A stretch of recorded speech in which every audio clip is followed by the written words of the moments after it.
नहीं भाई, मैं दान दक्षिणा भी लेने नहीं आया हूं। मैं तो श्री कृष्ण से मिलने आया हूं। ना आपके साथ अन्याय हुआ है, ना अत्याचार। हाँ, ना आपको न्याय चाहिए, ना दक्षिणा। तो फिर आप द्वारकाधीश से क्यों मिलना चाहते हैं? सैनिक भाई, द्वारकाधीश मेरे मित्र हैं।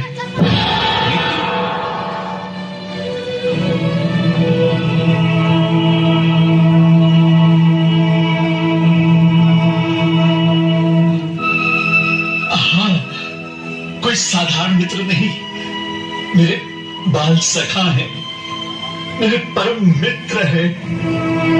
क्षमा करें ब्राह्मण देवता, आप समझ भी रहे हैं क्या कह रहे हैं? हाँ सनी भाई, मैं सच कह रहा हूं। श्री कृष्ण मेरे मित्र हैं।